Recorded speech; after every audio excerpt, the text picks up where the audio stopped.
Welcome back from the break.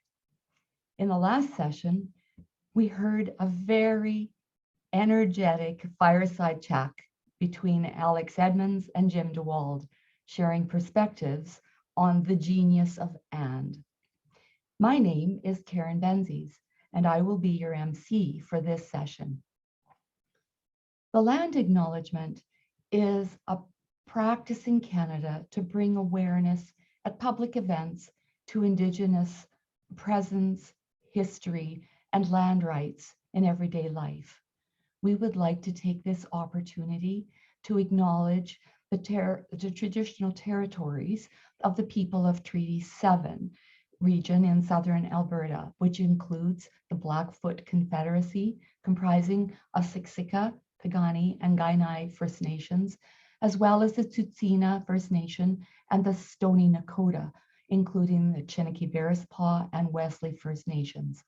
The city of Calgary is also home to Métis Nation of Alberta number 3. Together with you, the participants at today's events, we acknowledge and respect the relationships and rights of Indigenous peoples around the world to their traditional lands, territories, waters, coastal seas, and resources, as described in the UN Declaration of Rights of Indigenous Peoples. If a land acknowledgement is something that you do, in the chat, we invite you to share one from your region. If this practice is new to you, we challenge you to take some time to learn more about the traditional keepers of the land where you are from. In addition to being your MC, I am also the newly appointed director of the Social Innovation Initiative at the University of Calgary. The Social Innovation Initiative helps academic social innovators by engaging and convening with the University of Calgary's social innovation ecosystem to bridge the gaps, to solve complex social problems, and build resilient individuals and communities. We know organizations are resilient when they value diversity, are in touch with local realities, accept uncertainties and change, engage with their constituents, and focus on preparedness for the future. Although it may not be the desired future state, we know that we cannot restore prior states following the COVID pandemic. To achieve adaptive and transformative change that the pandemic has asked of us, we must look to social innovation. Given its strong connection with community, there's already a great deal of social innovation taking place at the University of Calgary. We know through the Social Innovation Initiative, we can do more to build resilience for all. Before we move on to our action-packed session, first, some reminders. To share your snippets of the POP Summit, please use hashtag POP2021 on social media. All of the sessions today and tomorrow are being simultaneously translated into French, so please select that option if you would like. Now, I will turn the mic over to Jocelyne Daw, board member of the Trico Charitable Foundation and a recognized innovator and leading expert in social purpose, community engagement, and the evolution of authentic multiple sector partnerships to drive innovation and positive social change. Over to you, Jocelyne. Great. Thank you so much. I really appreciate your warm introduction. And I want to just say welcome to everyone who's joining us from right across the country and even around the world for this really exciting conference, Pivot on Purpose. So it's my honor today to present this year's jury prize for the 2021 Social Enterprise Award. So just a little bit more about this award. It was created by the Trico Charitable Foundation in 2011, and it's a biennial award that celebrates and advances leadership and excellence in social entrepreneurship in Canada. Specifically, we really work to try to shine a light on innovative and ingenious social enterprises that are really pushing our thinking on what is possible when we harness the power of business, and business models to address the challenges and gaps in our society, with a real emphasis on those marginalized populations. So this year's finalists absolutely fill that bill, and our recipient, of course, fits that bill even more specifically. So just a bit about the process for the social enterprise. The jury award was selected by a 5-person jury. I chair that committee for the Trico Charitable Board, of which I'm a member. I also on the board on the panel was joined by Emcee, who many people probably know as a community organizer and a social entrepreneur himself, being a real driver of the disabilities RRSP. Also joining us was Dr. Joel Christie, who's chair of the Alberta Premier's Council on Charities and Civil Society. Marcia Nozick, who's the founder of Embers, who was a previous winner of the social enterprise, and Rosalind Peschel, who's an instructor of entrepreneurship and innovation at the Haskayne School of Business here in the University of Calgary. So our focus in terms of deliberations, we're really looking at that whole issue of quality and innovativeness of the social enterprise and entrepreneurial blend. So looking at both a business mindset, but a social purpose drive. The degree to which they address power imbalances for people who are marginalized, and then finally their momentum, how they have built over a number of years and where they're focused and heading. And the prize for this a winner is $100,000. Plus we produce a case study of their social enterprise, which helps us to build a library of case studies of all of the social enterprise winners that we've had over the last 10 years. So it is my great honor to congratulate the recipient of the 2021 Social Enterprise Aline International, Inc. And then I invite you to roll the video, and a big congratulations.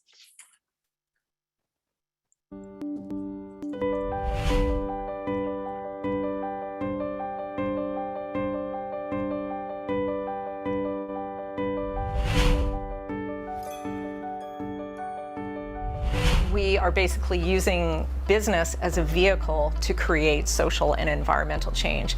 We want to be leaders in doing that. We want to inspire other people to do that. We want to be an example for doing that. It was our singular vision to create the most sustainable period products in the world, so that we not only are solving a need, but we are also addressing social issues around access to products, gender equity, environmental support. The pads are made locally here in Vancouver, and they always have been. And the underwear is made overseas in an ethical factory in Cambodia. And so we pull them all together, get our orders, and ship them from here every day.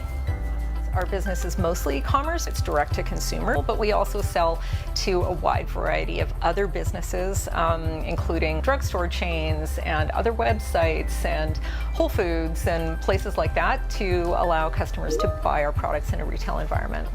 Our founding story is that in the early 1990s, I was an aspiring fashion designer, and I was also menstruating on a regular basis. And I realized that I was getting monthly rashes and infections from using disposable products. I got really curious about them, started looking into, the environmental consequences, and because I had the sewing skills, I started making prototypes of washable pads and period underwear. When I started using reusable products, it actually became really interesting, and I realized just how strong the cultural taboos were around, like, this is a really dirty thing, so you have to throw this thing away. And instead, I started having just feelings of self-compassion, self-care, self-love, self-acceptance. And I didn't really realize how much I kind of hated my period before, because it really was like using these disposable products and throwing them away. You're essentially treating it as garbage. And so that has a mental impact. And so when I was freed from that, I became so inspired. I was like, this is an easy way for anyone who menstruates to feel better about their body. I started developing the products in 1993 and kind of muddled along. Like, I had a sustainable fashion business for a while, and the products, Luna Pads as we then called them, were part of it. Fortunately, I met Suzanne, my business partner, in 1999. What struck me about Madeline was her singular vision for trying to make the world a better place through her products and what she was building as a future business. And for my part, I was working in corporate finance and feeling a little bit disillusioned about the kind of work I was doing. Meeting Madeline and joining forces with her represented an opportunity to take my skill set with business and use it as a tool to help equip her to create that change that she wanted to make. And so we decided to get together, and we incorporated a new company in 2000. And so that is the company that now exists today. So we've been working together for 21 years. ISLE is a founding Canadian B Corp, and so B Corps are like the Jedi Knights of socially responsible business. It's a designation that is achieved by for-profit companies that have completed an extremely rigorous 360-degree audit of all of their environmental and social impacts. Everyone we work with, they really believe in what we're doing, and to actually see the impact by getting testimonials or emails from customers, or people who write us letters and say, that donation had a huge impact, I'm so happy about this, or, you know, this product really changed my life. We're now working with all kinds of menstrual equity groups throughout North America and even the world to pursue menstrual justice, which means basically everybody who menstruates having access to products and education and a shame-free attitude towards menstruation globally. I think that no matter what someone's walk of life is, if there's an issue that they care about, if there's an opportunity that they see to make a difference, to really encourage them to do it, because we're in a time of collective crisis, and we all need to ask ourselves, if not me, who, and if not now, when?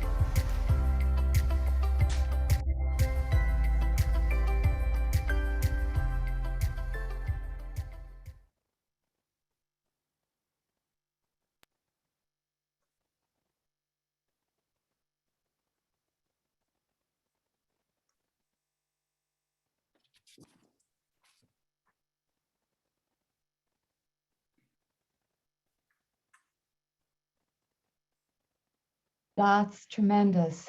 Congratulations, Aline International. What a remarkable story. I'd like to just take a moment to thank all of the participants who shared their land acknowledgements as well. We have a lot to learn about how people share and know Indigenous peoples around the world. And now I would like to move us along and ask you to please join me in watching the Social Enterprise finalists' stories. Please note, this is the point where all the participants can become investors in one of these great companies. So following the presentation of the stories of the finalists, the audience will vote for the Popular Choice Award. And there are instructions in the chat. So now we will proceed to those videos.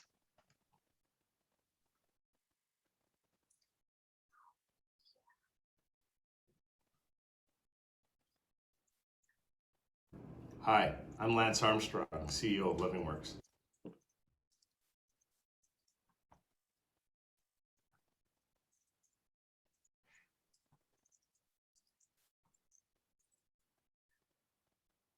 Okay, we'll just Top 10 leading causes of death. There's one that people don't talk about, which is a shame because an empowered conversation can make all the difference.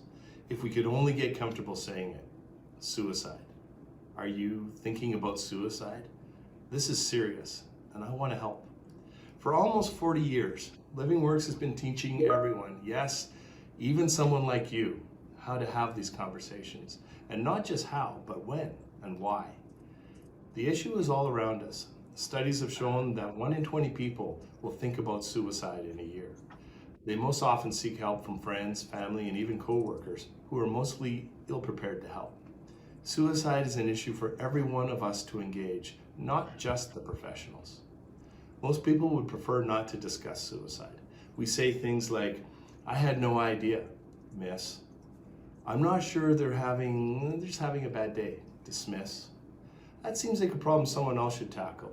Avoid. No longer does anyone need to dismiss, or avoid. Everyone has a role to play in suicide prevention, and we have accessible and easy to understand training programs for everyone.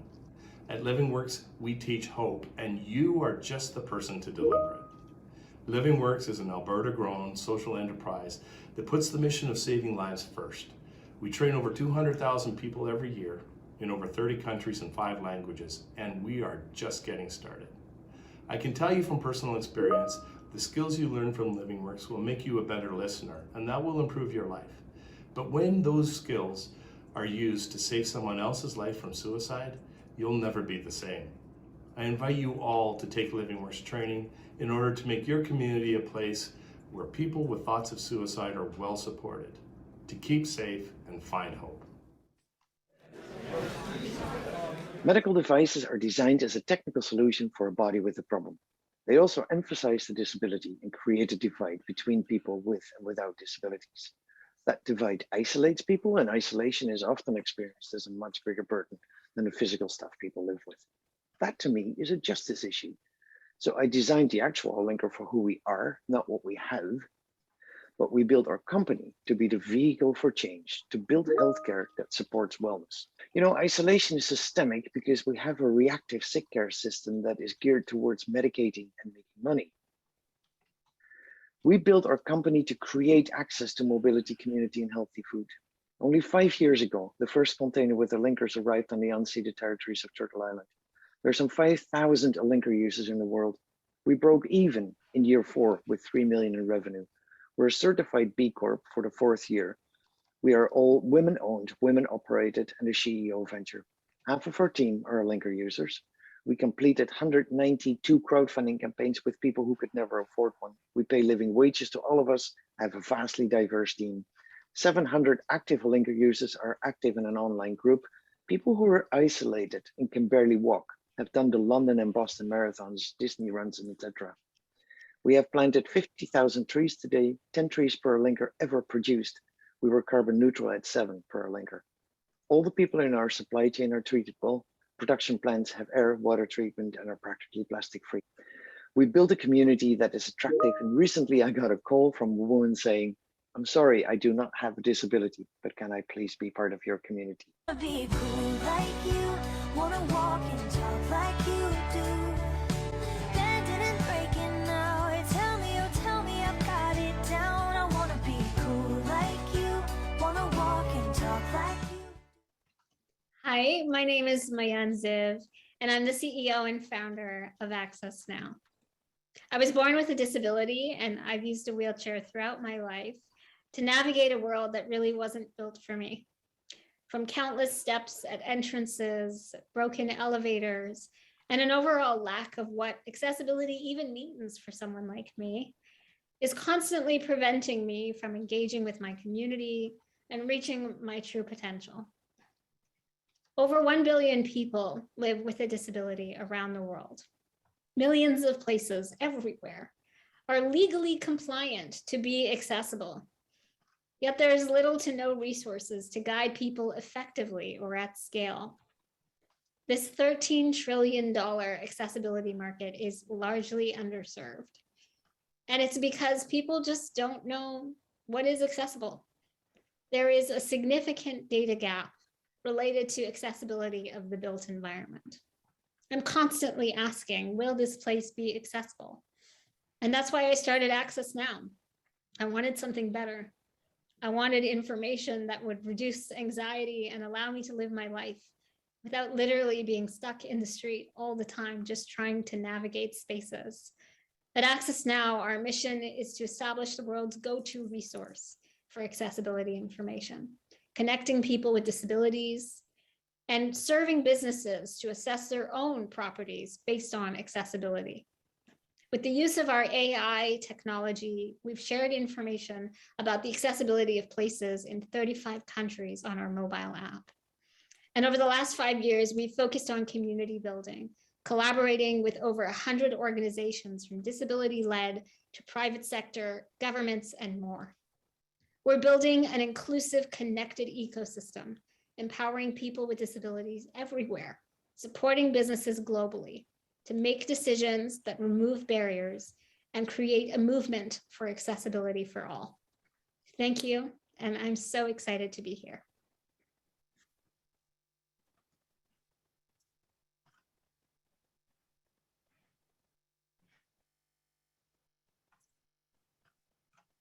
And now we're going to be turning to our audience into investors. So how will we do this? So you, the audience, will now choose which of the 3 Social Enterprise Award finalists will receive the $10,000 Popular Choice Award. A poll will appear on your screen, and you will have 1 minute to vote for your choice before the poll closes, starting now.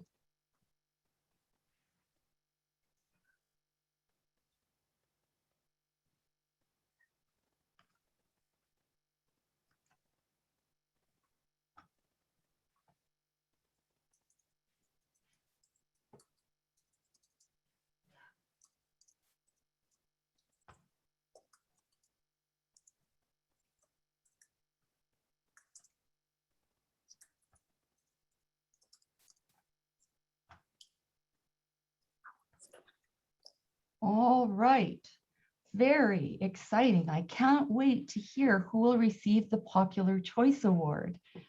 While we're waiting for the results, I would like to introduce Suzanne Siemens from ISLE to offer her remarks on receiving the award.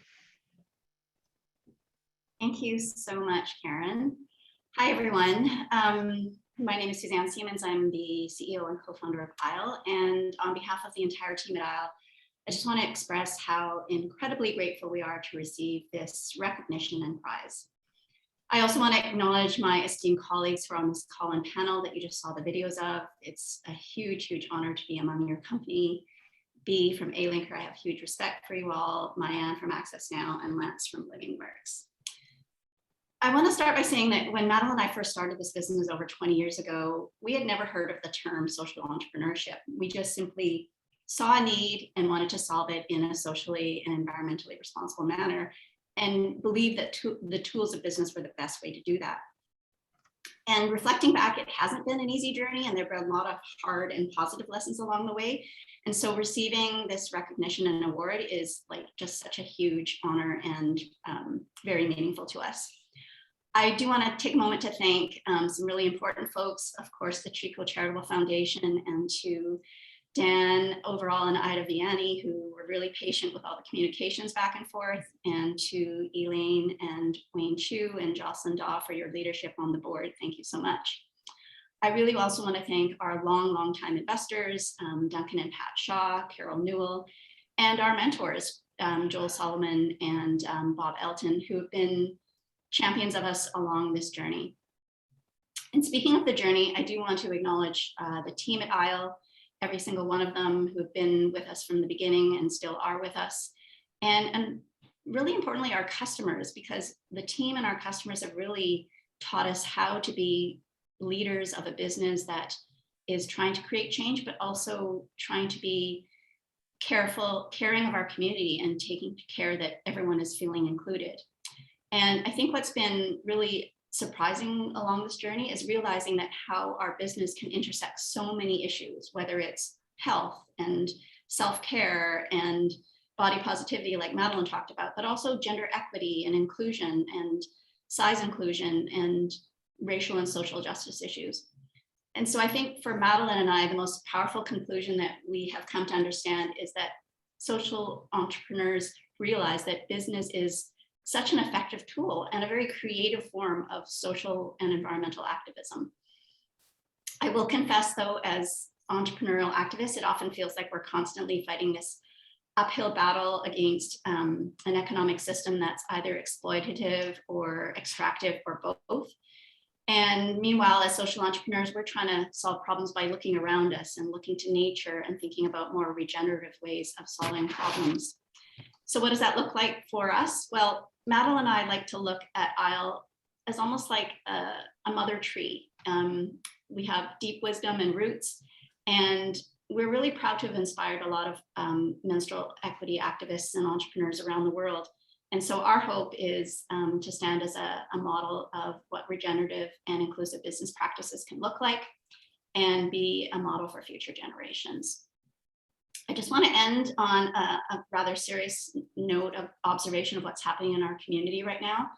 So I'm speaking to you here today on the unceded territories of the Coast Salish peoples, namely the Musqueam, Tsleil-Waututh, and Squamish nations, otherwise known as the Lower Mainland of Vancouver, British Columbia.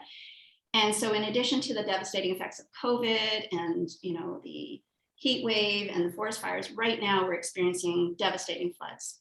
People have lost their lives, they've lost their property, they've lost their livestock. And as Madeline said in the video, like, the time is now. And I know everyone on this call understands this, and that we all just have that ability to make change now and make a difference, whether it's in our business, in our vocation, in how we shop for products or services. And so I just want to thank again how much I'm grateful for the Chico Charitable Foundation for supporting social entrepreneurs like us and others and the other semi-finalists, so that you've allowed us to continue doing the important work that we're doing.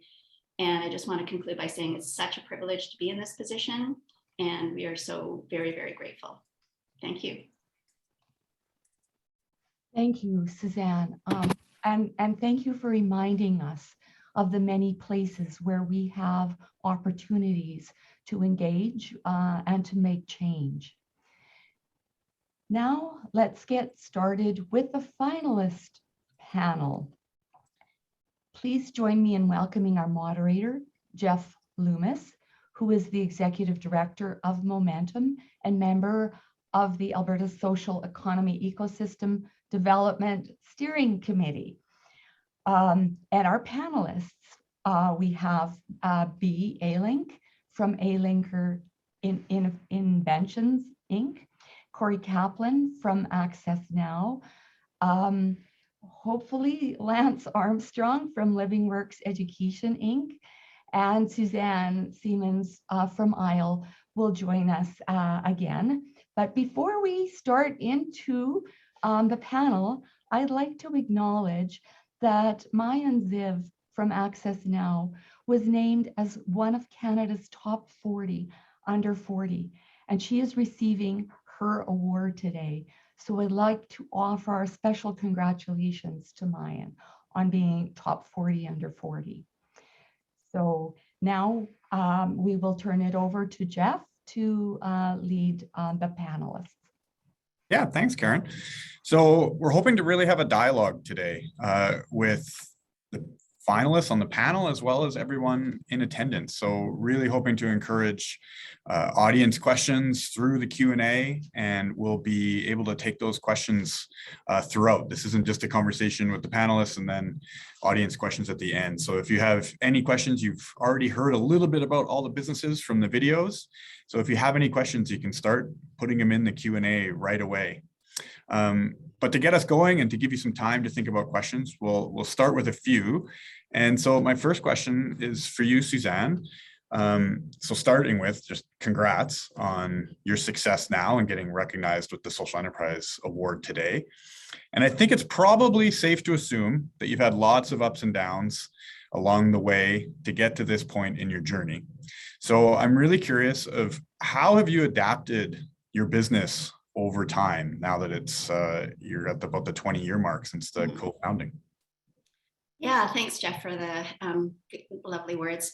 There's been a lot of ups and downs. I mean, having been at it for 2 decades, I think the earliest adjustment that we made is we started off as a wholesale business, and we were selling direct to retailers and stores and distributors.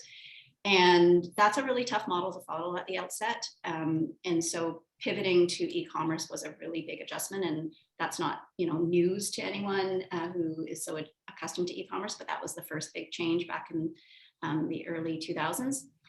And then I will fast forward to all the way to this year. I mean, COVID has been incredibly difficult, and we've had major supply chain issues, and that's just an ongoing thing that we're not alone in. And as a producer of products, like sometimes you make products and they don't work. And so there's always these lessons learned of, you know, creating things, making things, launching them, realizing that something has not gone the way you expect, and just having to be resilient and know what to do and do the ethical thing, whether it's, you know, give full refunds to customers or pull them off the shelves or, you know, offer replacements. It's just those ups and downs of being a business that is making products.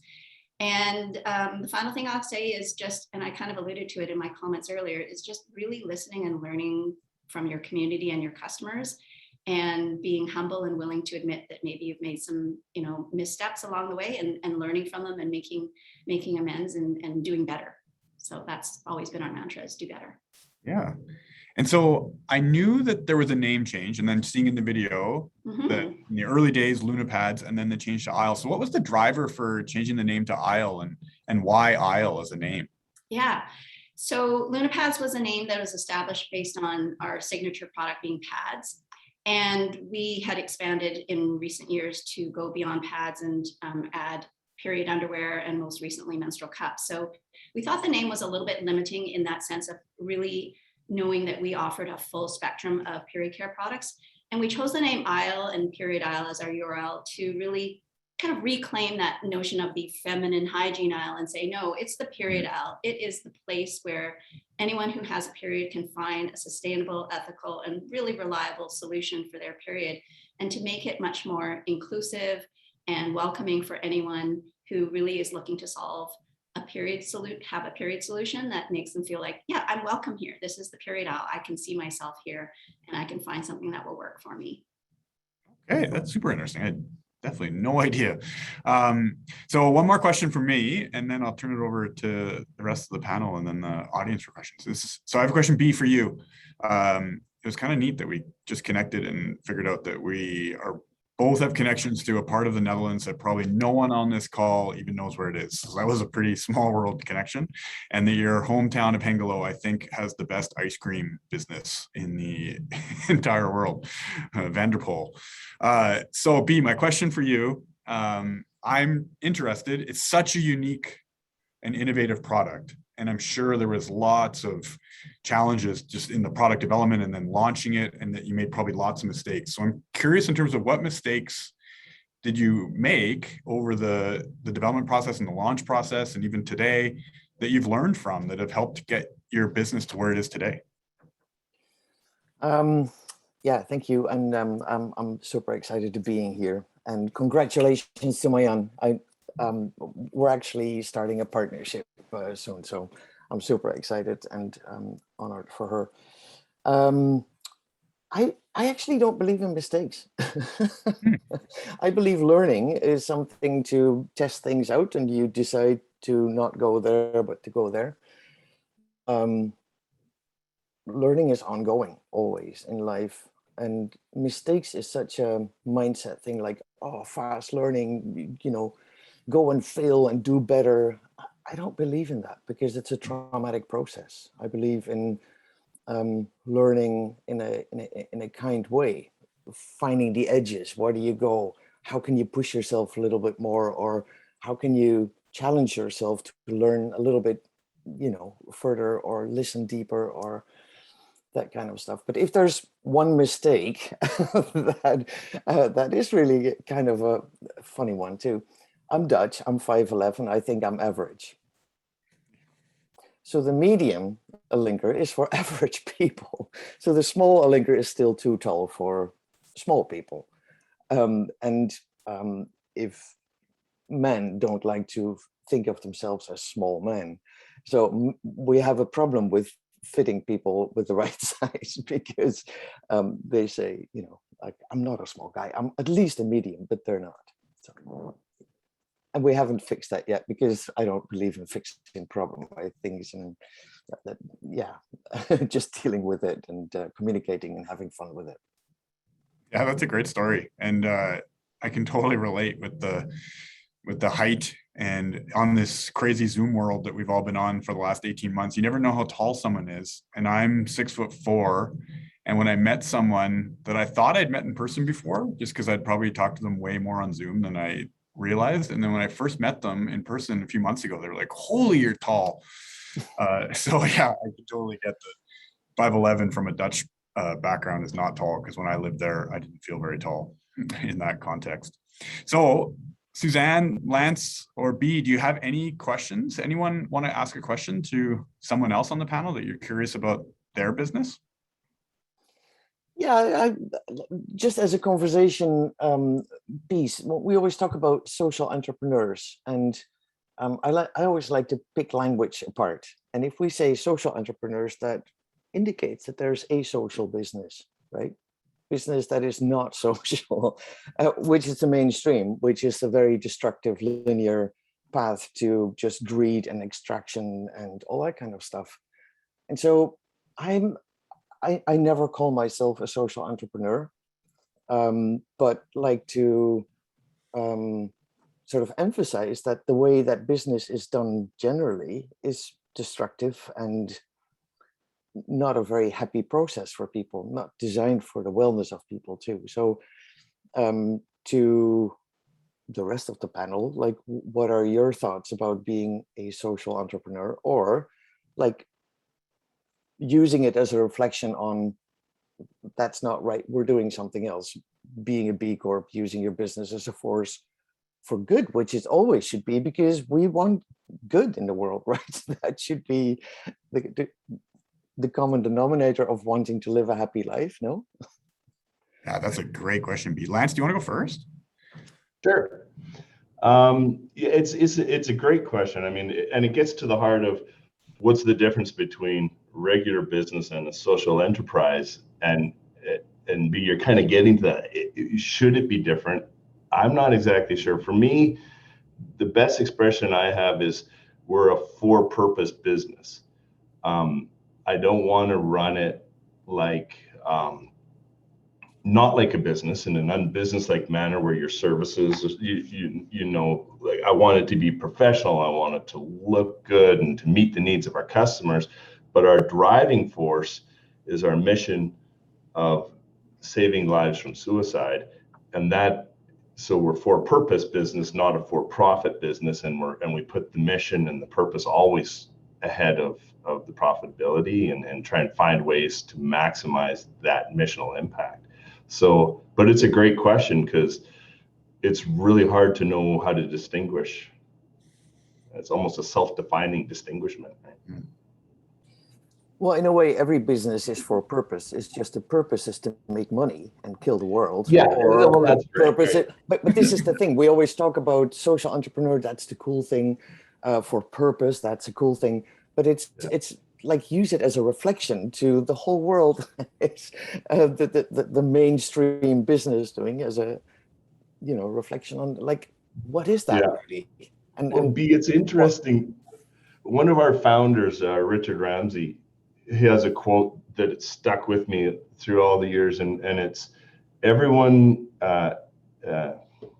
Suicide is everybody's business unless you're in the business of suicide prevention, right?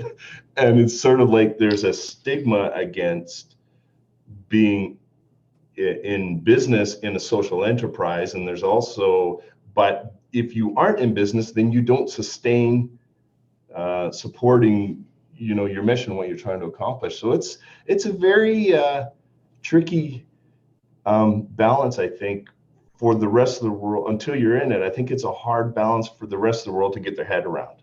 And I think that language actually keeps that in place, because if we say we're social entrepreneurs, it's the cutesy thing. It's like, oh, that's cute. They're doing the right thing. No, and what does it mean? That is what business should be. Use the business to create a better world that is accessible for everybody, that is, you know, providing for everybody equally.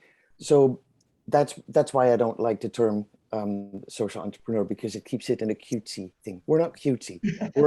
Every business should support a better life for everybody. And that's not the case. So we're not the cutesy people. We're the ones that actually create a world that has a possible future for all of us. So we need to take that really serious and get that out of the cutesy corner.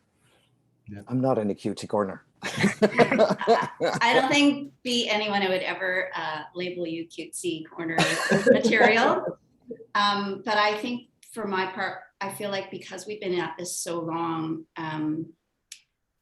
I think what's most frustrating is that the traditional mainstream model of capitalism is so prevalent, is so powerful, is so idolized, you know, the unicorns and the billionaires and people aspiring for it. It's what mainstream wants to see and hear and digest. And so I'm careful when I use the term social entrepreneur. I mean, it's very normal to use it in this context and in this audience, and when you're talking with impact investors, for example. But in order to actually remove the cutesy label that you're talking about, we actually need to embrace maybe the term social entrepreneur and remind people that that is what capitalism was originally designed for, was to support people and use resources and capital in a way that was supporting community and sharing resources and creating better good for everyone, and not for a single shareholder or the people who have, you know, invested in that stock market company. So there's another coin to it, is like, we all should be social entrepreneurs, and let's recast what that term entrepreneurship is and what capitalism is, and remind people that there's a social portion of that, and we've forgotten it, and we're celebrating the wrong things. Yeah, good point, Suzanne. It's not maybe an either or type of situation. So we actually have a really good audience question that is fairly related, is that social entrepreneurship has been increasing in awareness, but we know that like mainstream finance and capital is predominant for mainstream businesses that maybe have less of a social impact, or whether it's not as core to their business model. And when we're really focused on having a social impact, maybe it's been harder to access capital. So as social entrepreneurship has gained more awareness, how has this influenced access to capital for you as businesses, both traditional and non-traditional forms of financing? So does anyone want to speak to that question around the access to capital? I think, again, it's a mindset thing. Doing the right thing in business is actually a better business model. So investors, especially when they call themselves impact investors, they should measure differently than just in money. And returns are different than when you just measure in money. And the picture is way bigger. And access to money has become easier for us the more we push the importance of what else we do next to just selling bikes. The different impact, like people need to understand, but that's a mindset shift on the side of the investors, because it's seen as, because you're a social entrepreneur, yeah, that's cute, but we shouldn't have to pay for that. No, you should have to pay for that because it's actually a better business model. If I would just sell bikes, I wouldn't be in business. But because I built the business to use it as a vehicle for change, I've become an attractive business for people to get involved with. So I think it's really talking about the essence of what your business is and how they can be part of that. And then money is not, I never see money as money. I see it as nutrients. So here is a body that need nutrients. The body is the company with purpose. And the money is dry if it doesn't have purpose. So money as nutrients just need to join the body, and then together you can do something else. But it's the power relation between money and companies. Social entrepreneurs are always like, oh my God, you need to give me money. And I'm like, we're creating the purpose, come on board, because without us, you can't eat your money in 10 years, in 20 years. So it's really having those conversations about what deeply matters, other than just doing business as we're used to, because that is a dead model. Yeah, thanks, Pete. So Suzanne, Lance, do you want to comment on how the rise of social entrepreneurship, or the more prevalence, and then also the impact investing, has influenced your access to capital? Yeah, I'll jump in.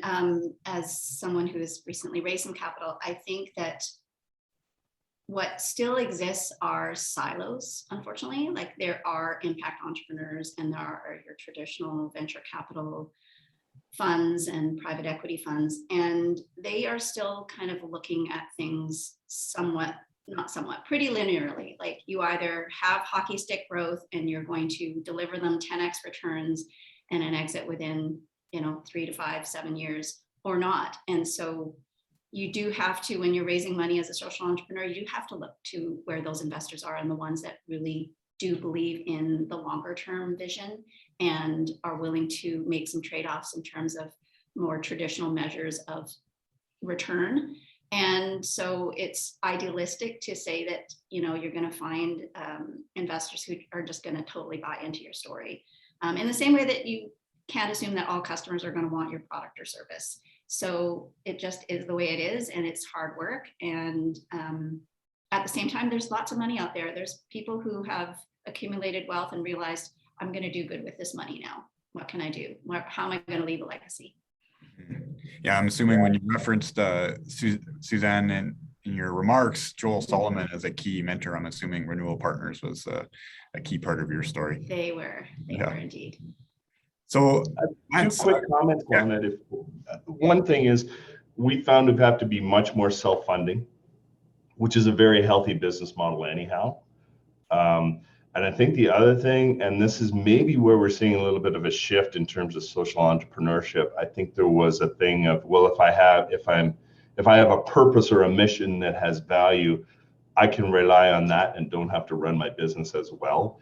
And you're listening to people today who are saying, no, run a really good business. And then there's an ad because we are very missional and purposeful. And I think that's a bit of a shift you can't rely on your mission to get you through poor business practices, so anyhow. No, that's good. Thanks for adding that. So Lance, I was wondering if you wanted to answer at least first, the next question. What's the best advice you've been given or the best advice you've provided someone that's exploring entrepreneurship? Entrepreneurship. Yeah, so the advice you've either received that was really valuable to you or advice you provided to someone else? Oh boy, that's a tough question. I think, entrepreneurship, the hardest thing to me is that it's going to be a lot harder than you think it's going to be. And that's any business I've started or tried to run, or whether you're taking over another business or you're starting from scratch. There's no substitute for hard work and solving problem after problem after problem that you didn't think was going to be there. For me, that's always been the case. But the reward is spectacular, So. Yeah. Anyone else want to share a piece of advice that you've either received or given? Practically speaking, always be thinking about where your next source of financing will be, because as you grow, you're always going to need to fund that growth, whether it's inventory or office space or people. So don't get caught off guard, because as Lance said, it's really hard and you just got to be thinking ahead, but also managing the day-to-day. So think ahead. For me, it would be uncompromising. Don't waver. If you have a certain vision, don't compromise because somebody with money comes and it gets you away from your purpose and who you are. Being congruent in who you are and relentless, uncompromising, I think makes it more attractive, because people understand what you stand for. Yeah, no, that's great. That's very wise. And the one that stands out for me is someone shared with me years ago, like always build a relationship. So you don't want to be asking for help in an enterprise, someone new, whether that's asking for money or just support in some other way, but always try to build those relationships first. We have a lot of interest, a fair bit of interest in a question from the audience in terms of what collaborations do you see forming with each other or other social enterprises? What's your experience in terms of collaborating with just yourselves? Because I know some of you know each other relatively well, or with other social enterprises in your space. Yeah, I think building an ecosystem around you with the biggest diversity of people makes your company resilient, because it's building relationships over time and really tending to that over years. I mean, we have barely any contracts with manufacturers or something, but it is based on the relationship. Yeah. B, you mentioned the potential partnership. You may not be able to share too much, but with AccessNow. So what's cooking that you can share? Well, Maayan and I have been talking about this for a long time, but if Maayan or I win the money, we're going to use that money to build that partnership. This is after the voting, so it doesn't influence me. That's good. I don't feel bad about that. Maybe we can vote again. No. But AccessNow is, of course, an app all over the world that people can put in everywhere where they can go with certain devices. And Maayan wants to build it out that it gets more detailed in which devices can go where, and also to outside paths. With the Alinker, we've got very active communities that of people that come together, that find each other, that go and do runs.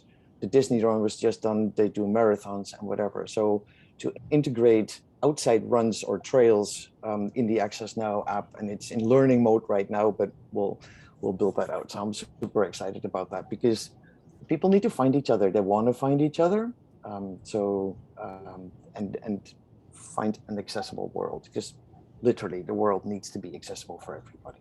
And I think, as a note, it should be mandatory for people in high school to at least have one day an experience in a wheelchair. You cannot get up, just get in a wheelchair, go around the world. You'll notice how inaccessible the world is and inaccessible. And that should be mandatory, because having the experience changes your whole thinking about stuff.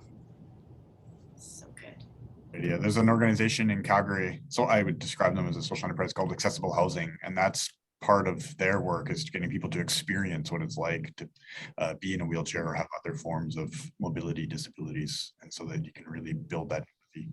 Anyone else want to comment on some interesting collaborations that you're involved in? I think a lot of our collaborations that we get the most amount of satisfaction is with other activist organizations that are trying to create similar change. And if we can kind of marry their activism with what we can do to support them, either through products or through our amplification of our social media, those are the things that we love doing, because we're not, as a business that cares about community, we're not just about selling products, but about amplifying their issues and creating greater awareness around their needs, so that people can also join in and learn and maybe find ways to support them in other ways. Yeah, very cool. So another question that's gotten some attention is, when considering any new opportunities in your business, how do you assess the potential risk versus the rewards? Anyone want to start with that one? Sure, jump. Go for it. Just risk assessment, like what? Yeah, I think that the thing that we are always most challenged by as entrepreneurs is just making choices. And we have limited time and limited resources and limited bandwidth. And so we have to be, it's kind of hard to say no. And so it's one of those things that we're always learning how to be a little more discreet and ruthless of, like, how are we going to spend our time in every opportunity you want to help. And that's a bit of a weakness of social entrepreneurs. It's like, everybody is worthy. And so I think we evaluate it in terms of, like, is this our skill set? Can we help? And is this the best use of our time in the sense of the greater good, which I'm quoting from Madeline's book. It's like, is this the best way for us to support and be of help and collaborate with another partner, another organization, an influencer, like anything? All those day-to-day decisions have to kind of keep you on track of what you're trying to do. Because if you're trying to do too many things, you won't get anything done. It's interesting. Coming through COVID, there was a lot of pressure on us to make decisions about getting products out that could be all online. We do have some online, but our major stuff couldn't go online. And if you don't have your values, and B was alluding to this earlier, if you don't have your values dialed in before those questions hit you, because there's a big opportunity to do online training and to take our stuff online, and you know, from a business perspective, you could get it, but from a suicide safety perspective, we couldn't do it, right? And if you don't have those values pinned right down in the beginning, but I think that's one of the strengths of social entrepreneurship is you start with your values, you start with those things that are really important to you, and you build the business around it. I think I think it can be a very core strength to assessing risk and opportunity as you're looking at it. So does anyone have a question for another panelist, Suzanne or Lance? Because B's question was pretty awesome. So I was wondering if you have a question that you want to ask one of the other panelists. Yeah, now I'm all intimidated. Sorry. You know, it's interesting. We've gone through, I'm sort of second generation in terms of ownership and leadership in this business. And so I'm interested for you guys as you're looking at your businesses and how to make them sustainable. Because this transition of a business alone is, you know, well, what do we do to improve the sales or whatever? But transition of a social entrepreneur type business, if we're using that term now, that's a twofold problem, because you got someone that needs to buy into your vision as well as the capability of running your business. So have you given any thought to that piece? Yeah, I think for me, it's I use the Alinker as a vehicle for change, to talk about systemic issues. And whether I would sell soap or the Alinker, I would talk about exactly the same. You know, the essence is that I might have my angle with an Alinker, or Suzanne has her angle with pads, but the fact is that we need a livable world for all of us, and we're using our business to do that. So in fact, we're all talking about the same stuff. We just use our products as that medium. But it's like, I think the essence of this world is that we other people, we have created all those categories. So now disabled people are fighting for their rights, and women are fighting for their rights, and all that stuff. And it's all of us. It's like, the more we think and try to solve problems in a segment, the more we perpetuate the systems that keep us in those pillars and segments, and allow the system to create those perceived problems, because they're not problems, they're symptoms of that system that was not made for our wellness. So as long as we're fighting, identifying problems that are actually symptoms, we perpetuate the system that continues to create that. So you know, and then you speak to everybody, you don't exclude everybody, and people feel talked to, and they feel understood and acknowledged. Like, oh yeah, I get that, because I have that in my life. So I think for me, it's important to always talk about where we are one. We're mortal creatures, we're vulnerable. That's the one thing that we have all in common, and that's where we can beautifully connect with each other. And then what we have, the differences, how it looks, is not who we are. The whole essence of the Alinker is it's not designed for a body with a problem. We're not a body with a problem. Well, mind you, we're a logistical nightmare. We need to eat it, sleep it, poop it, and all the rest of it. If you add missing a leg or a period, it's just logistical stuff, but it shouldn't define who we are, because that's who we choose to be. And so talking about that, bringing people back to their essence, like, you decide who you want to be and how you want to show up in this world. That matters. Lance, I think in recent years, I've become a student of thinking about different models of ownership and legacy, and that the traditional models of, you know, you own a company and you sell it and you pass it on. I just curious and wonder about how to change that, and how to allow people to feel more invested in the business that they're choosing to support. And it's either through buying their products or services, or like maybe becoming somehow some form of investor in a very unconventional way. And B and I, for example, are part of the CEO network. And we as activators have invested in this pool of funds to support other entrepreneurs so that they can do the work that they're doing. And it's just a really interesting time where people are starting to rethink models, financial models, support models, ownership and equity models. So I'm a student of it now and just curious where it's going to go, and just think that it's a good time to start rethinking those.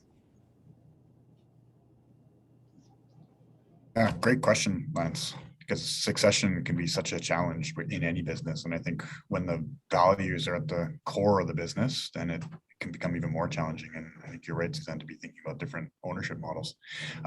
So obviously, running an enterprise is super stressful.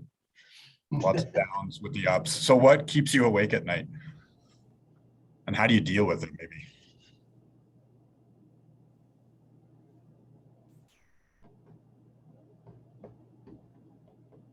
I sleep well.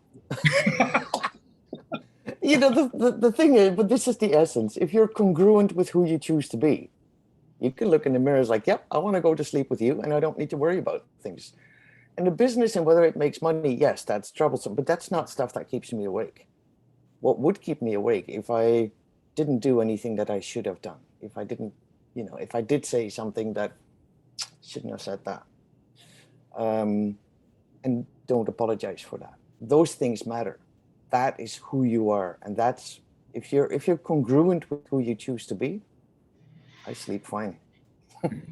I guess I want to kind of turn the question around, because there's things that stress me out, and you know, I have worries and, you know, problems to solve. But to me, it's actually what gets me up in the morning. And you know, if I'm awake by accident because the dog's barking or something like that at 6, and then I'm like, I'm up, I've got things to get up and do, and that's pretty much what motivates me. Is like, okay, I'm up, I've got something to solve, I've got someone to get back to, because there's really important work to be done. And that's how I kind of look at things, as opposed to like having insomnia because I'm stressed about a problem. It's like, no, I'm getting up. Yeah, it's a good reframing. I know for myself that usually what stresses me out and then impacts my sleep is usually money issues. Like, are we going to be viable financially, or people things, like when there's, especially internal people things, like when there's challenges with staff, or you're worried about the relational dynamic with a team member.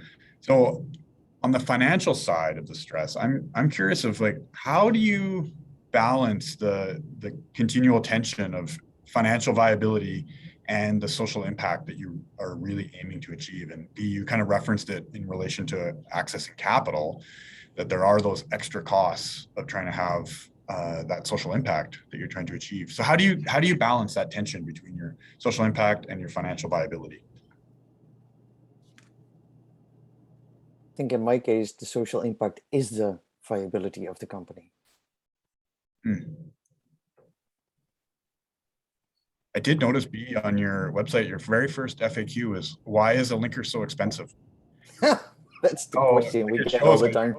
Yeah, that is. So you're comfortable with the sort of extra cost, or just the cost, not extra cost, but the cost of the product, and but you're comfortable with the value that's created with that.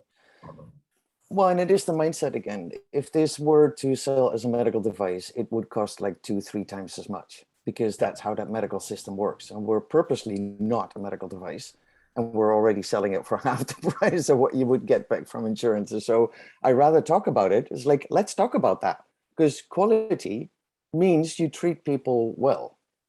But literally, I've had people say, when I say, like, you know, it's a quality product, it's custom made, and we make sure that everybody in the supply chain is treated well. You know what people say? Why do I have to pay for that? That's the mentality, and that kills the whole world, because of course we need to pay for that people are treated well. Of course we need to pay for the fact that we're carbon neutral. Of course we need to pay for those things. We live in a world that, you know, for next 7 generations, we don't do that at the moment. We don't have 7 generations to go. So that's criminal. if you have business that extracts and doesn't at least balance out what you do in the world, that's criminal for all of us and for future generations. Yeah, totally agree with the underappreciation of the total cost for kind of doing business right. Suzanne or Lance, any comment in terms of how you balance that tension of, or it may not even be a tension in your case, but how do you balance that financial viability and social impact? Yeah, I mean, it's an ongoing evaluation of, like, it's like doing the ROI. It's like, what's the return on investment of spending money on this program, or investing time to educate the consumer about why your products cost what they do, or putting it on your website as an FAQ. It's like everything is a decision to invest the time and money, and or you spend it on marketing and advertising. So it's always you're fine tuning it. And I think the challenging part about it is that things keep changing. The algorithms are changing, consumer attitudes are changing, investor attitudes are changing. So it's a constant kind of rebalancing and readjustment to systems that are kind of broken right now, and trying to spend time fixing them and teaching people, like, this is how we should be operating the world. This is how we should be consuming products. And this is how we should be allocating our resources. So it's a great question. It's not an easy one-off answer. And I think the answer just changes regularly. Yeah. And I think there's two things to it. Like there's value and sustainability are two critical pieces. If you undervalue what you do, so will the people receiving it. If it's too cheap or too undervalued, or you undercut it too much, then it doesn't have the perceived value. If you don't have enough of a margin built into what you do, you can't sustain the next product or the sustainability of the organization you're running. And those are really, really important things where you're trying to also get as much of what you believe is changing the world into the world, right? So it's just a tension, I think, Jeff, and it's, but it is a slippery slope in a social entrepreneurial type environment, because that number one purpose can undermine a lot of value and sustainability issues if you're not careful. We have time for one more audience question. We have a few other ones we won't get to. There's one, Suzanne, that's directed to you, so that you may be able to answer that in the chat. It would be great. So the one that we can do, I think, fairly quickly is, what social enterprise have you heard about that gets you excited about this space? So let's do a quick go around if you can identify one social enterprise, or just an enterprise that they may not identify as a social enterprise in the spirit of B's question, but they are doing great business and making a significant social impact. I'll answer first so that I can type my answer to Maria's question, but I already mentioned CEO, and they're amazing. The leadership of Vicki Saunders and the model of funding women entrepreneurs or non-binary entrepreneurs is changing systems, changing the way people think about money. And I highly recommend people check out CEO.org or .world. I can't remember which one. .world. World, yeah. Your Lance, have one that comes to mind for you?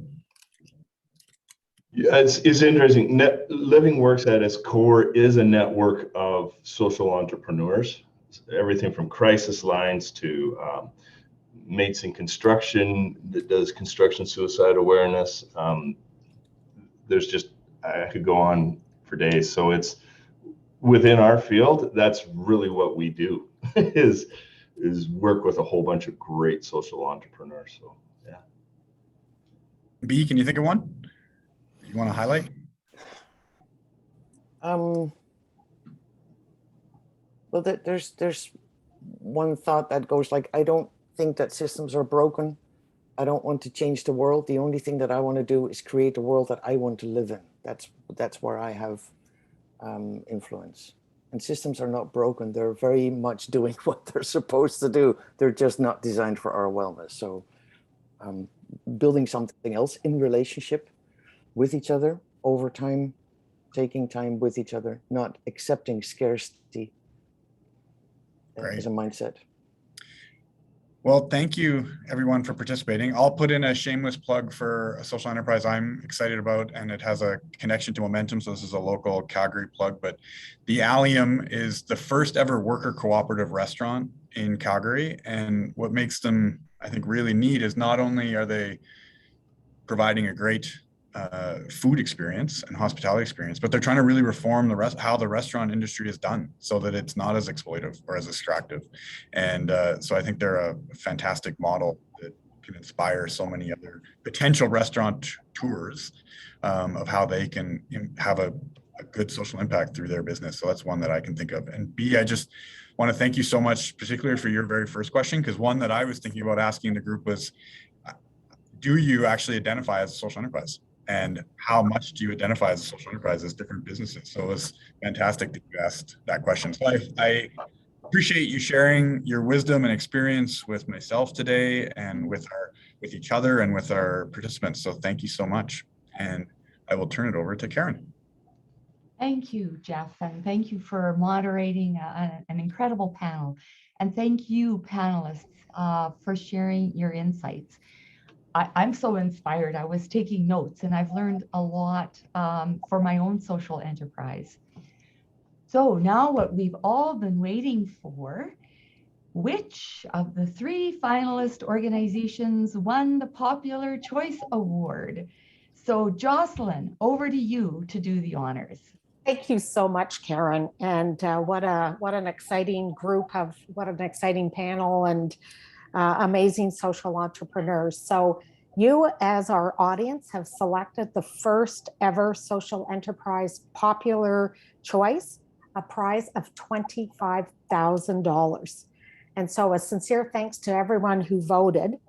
So it is my pleasure on behalf of the founders of the Trico Charitable Foundation, Wayne and Eleanor Chu, and the board members to announce today who our winner is, which is Alinker.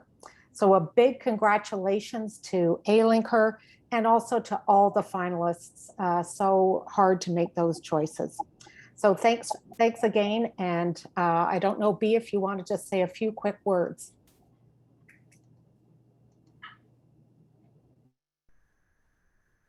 I'm unable to start the video, but yes, I am thrilled, and I will pass it on to Maayan, and I will keep you updated about what that partnership will be. Thank you so much, everybody. It's it's incredible to be here and to be able to share in such an environment what business is about. So thank you. Thank you. Okay, then I think it's time for closing remarks. So to our amazing participants, thank you so much for joining us. So many great nuggets of information. Your questions have really stimulated a lot of conversation. What really struck me is the amount of social enterprise taking place across the country and around the world. After a short break, we will be back for the ESG and sustainable investing, deadly distractions. And this is a fireside chat with Tariq Fancy. So please join us for the next session. And thank you so much for being with us today.